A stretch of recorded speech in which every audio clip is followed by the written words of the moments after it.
Bonjour à toutes et à tous, nous sommes le dimanche 28, non pas du tout, 18 janvier et je reviens pour le numéro 4, 5, je sais plus, des vieilles pépites qui est un rendez-vous que j'adore faire puisqu'il me permet de présenter des titres qui constituent ma bibliothèque, des romans qui m'ont énormément marqué, qui ont constitué enfin, ma vie de lectrice, en tout cas, qui sont très, très importants pour moi.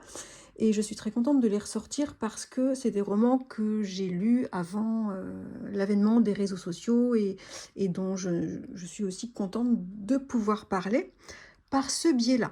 Alors, la vieille pépite dont je souhaitais parler pour cette session, une des deux, je vais en présenter deux. Il s'agit de ce récit, Passagère du silence de Fabienne Verdier, qui est un texte qui était paru en 2003 et que j'avais dû lire dans les années 2007, quelque chose comme ça. J'étais tombée dessus par le plus grand des hasards. Fabienne Verdier, c'est une artiste peintre contemporaine que j'avais découverte par ce récit où elle raconte la manière dont elle a appris la peinture en Chine. Et depuis cette lecture, je suis fan de cette artiste. J'aime sa personnalité que j'ai découverte par ce texte et puis, j'adore ces grandes toiles faites de grands traits énormes, faits au pinceau, au pinceau de calligraphie chinoise, mais énorme pinceau, hein. Parfois elle fait des toiles de 5 mètres de diamètre et elle se balance sur ces énormes pinceaux accrochés au plafond comme sur une balançoire et ça fait des toiles absolument impressionnantes. J'essaierai de mettre ici, voilà, vers ici, quand je ferai le montage, quelques photos de ces peintures. Donc j'ai découvert cet artiste par ce livre et c'est un livre qui m'a fait voyager en Chine, qui m'a fait m'immerger dans l'art ancestral de la calligraphie chinoise et du trait très spécifique du dessin chinois, puisque Fabienne Verdier raconte comment, au début des années 80, elle avait décidé de faire une coupure dans ses études aux beaux-arts pour aller étudier au fin fond de la Chine parce que elle était passionnée de calligraphie chinoise et qu'elle voulait à tout prix apprendre à tracer un trait chinois parfait. Et pour cela, il fallait qu'elle se rende absolument auprès de grands maîtres de la calligraphie chinoise, de très très vieux maîtres qui n'avaient plus le droit, enfin qui ne doivent plus exister maintenant, qui n'avaient plus trop le droit d'exercer cet art, mais qui enseignaient tout de même en cachette dans les années 80 dans les petites écoles d'art des toutes petites villes chinoises. Donc on découvre, elle nous explique son aventure qui a duré quand même plusieurs années et donc elle nous explique comment elle quitte sa famille et tout son petit confort d'étudiante. Elle vient d'une famille quand même qui avait un peu d'argent et enfin elle était pas, elle faisait des études un petit peu pas dans le luxe, mais elle était assez aisée et elle quitte tout son confort pour partir toute seule au fin fond de la Chine communiste, donc à la recherche des secrets oubliés de la peinture traditionnelle chinoise. Et elle nous raconte son arrivée, ses conditions d'études très précaires dans une école d'art de la province du Sichuan, son accueil qui a été compliqué, le fait qu'aussi qu'elle va affronter pas mal d'obstacles qui vont vraiment tester sa grande détermination.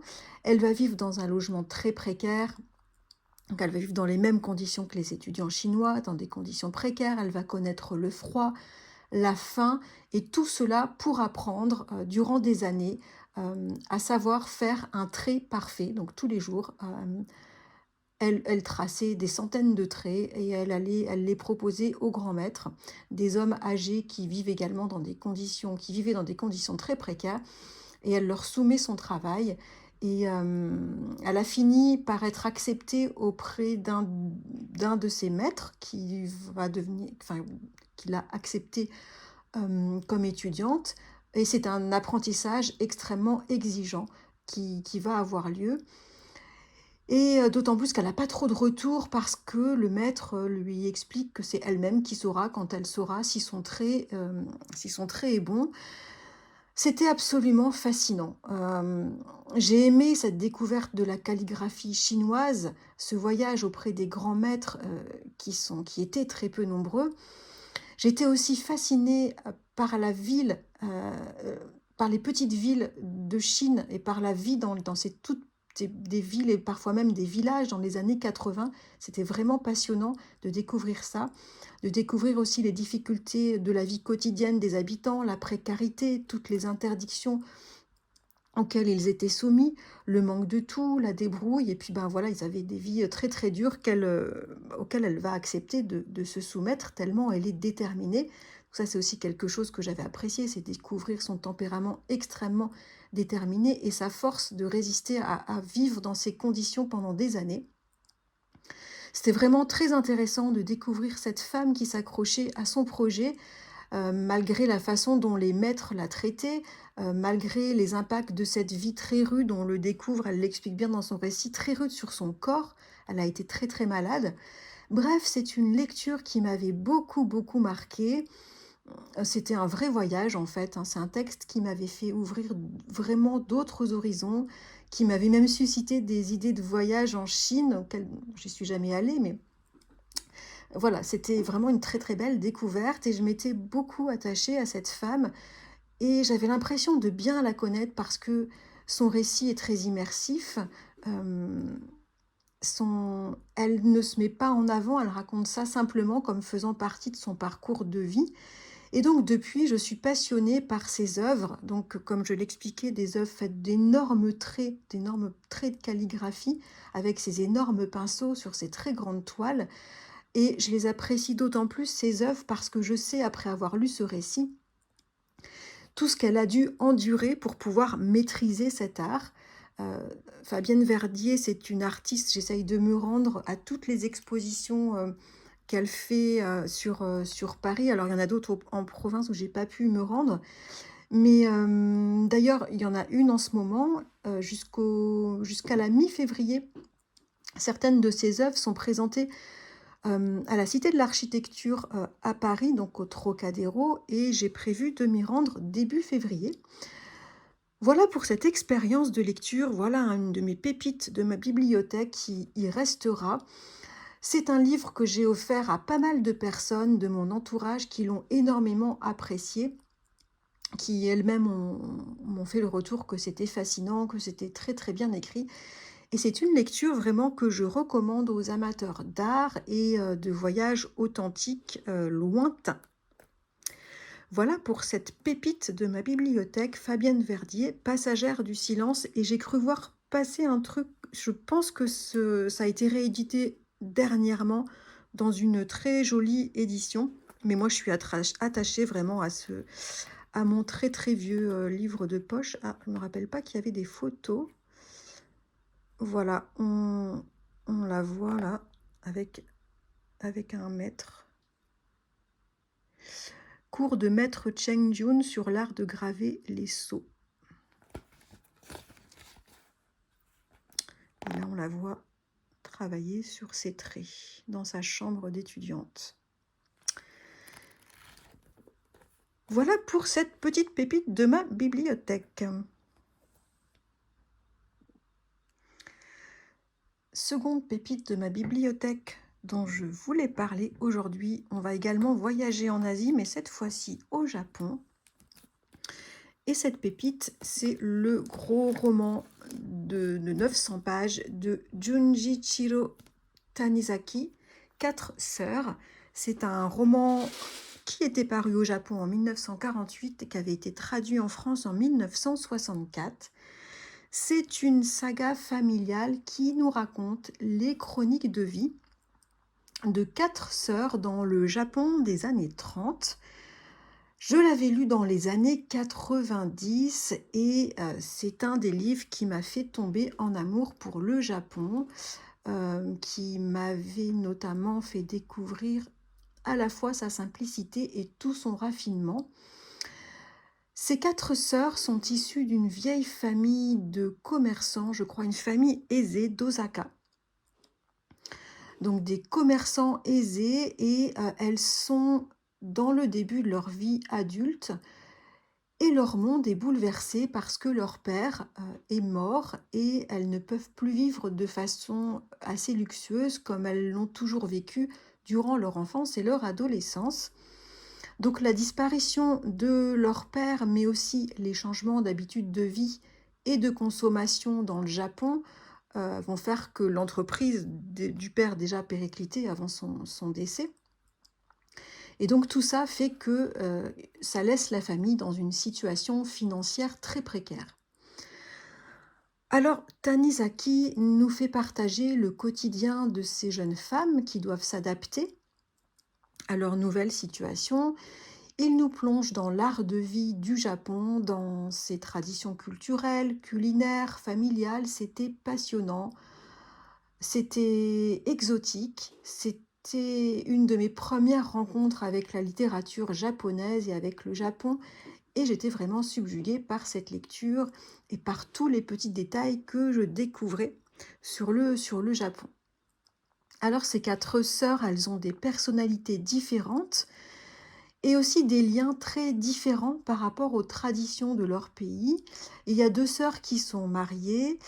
De mémoire, l'une, je crois que c'est l'aînée qui est mariée, enfin qui est très respectueuse des traditions et dont le mari aussi est très rigide, très dans les traditions. Et c'est le mari qui va devenir un peu le père de famille, puisque en cas de décès du père, c'est le mari de la sœur aînée qui devient le chef de famille. Donc c'est cet homme auquel on se réfère.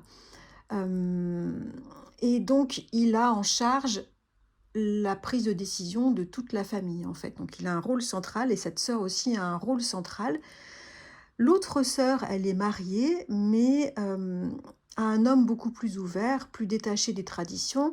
Et donc cette sœur, elle vit un peu sa vie comme bon lui semble dans son quotidien. Elle sort beaucoup, elle rencontre ses amis, elle a une totale liberté et dans ses actions, dans ce qu'elle fait. Et elle est un peu elle suit le mouvement occidental qui commence à se développer au Japon. Les 2 autres sœurs sont célibataires. Alors l'une a décidé de vivre à la manière occidentale.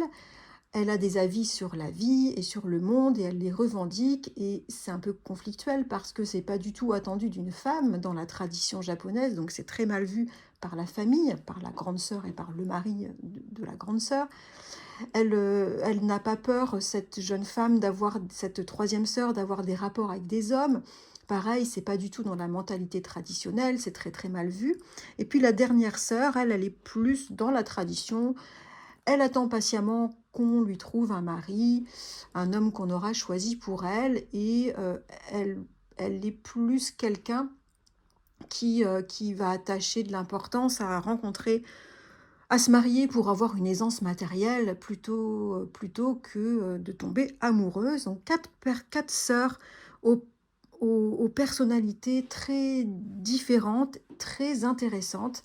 Ce livre m'avait happée parce que, donc je l'ai dit, j'étais transportée dans une culture totalement différente de la mienne, dont dont je connaissais très peu de choses à l'époque, et je découvrais qu'on pouvait avoir un rapport complètement différent aux choses de notre entourage, d'autres façons de vivre complètement à l'opposé des nôtres.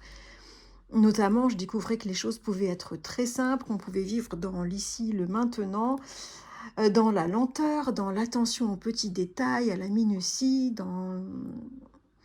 voilà, en symbiose avec la nature aussi, hein, bref, une vie très très zen. Voilà la mentalité japonaise, quoi, hein. J'avais aussi adoré découvrir tout ça par le biais des différentes traditions, les codes du kimono par exemple, les habitudes de cuisine sont très développées dans ce roman. Et puis aussi de voir un peu les manières dont les personnages réagissaient enfin voilà, la mentalité japonaise, les réactions très différentes aux événements difficiles de la vie qui peuvent se présenter à nous. C'était très très intéressant, la plume était très belle, très immersive. J'avais eu beaucoup, beaucoup de mal à la fin de cette lecture à laisser ces quatre femmes. Donc voilà, Junjiro Tanizaki, Quatre sœurs, c'est un de mes romans fétiches, une de mes pépites de ma bibliothèque. Il s'agit de très beaux portraits de femmes qui nous montrent aussi le Japon d'avant-guerre. Là aussi, c'était très intéressant, avec ses traditions extrêmement fortes, mais aussi on voyait se pointer les courants occidentaux qui commençaient à arriver dans le pays et qui sont les prémices de certains changements dans le pays. Donc c'était aussi, au-delà de la découverte des personnalités des sœurs, c'était très intéressant aussi au niveau historique, sociologique, et puis bien sûr au niveau de la culture japonaise. Pour les passionnés de Japon, si vous ne l'avez pas encore lu, je recommande Quatre sœurs de Junichiro Taniyazaki, ou passionnés de Japon, ou personnes qui ont envie de découvrir le Japon.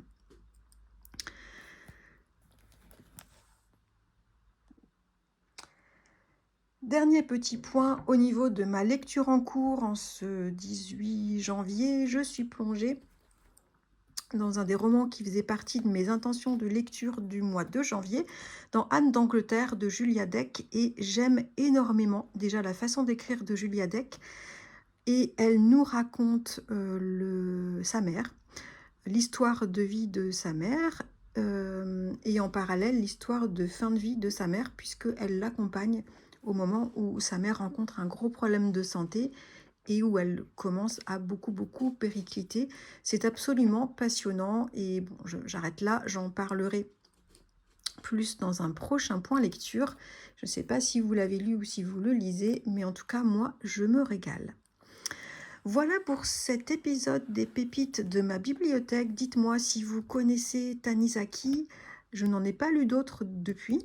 Si vous avez d'autres titres de l'auteur à me recommander, je suis preneuse. Dites-moi si vous connaissez Fabienne Verdier, si vous avez lu ce récit, beaucoup de gens l'ont lu, si vous connaissez ses toiles, si vous connaissez cet artiste. De mon côté, je vais aller terminer mon petit thé et me replonger dans Julia Deck. Je vous souhaite un excellent dimanche et comme d'habitude, je vous attends en commentaire pour papoter lecture. J'espère que vous faites de bonnes lectures en ce moment. À bientôt, très belle semaine à vous.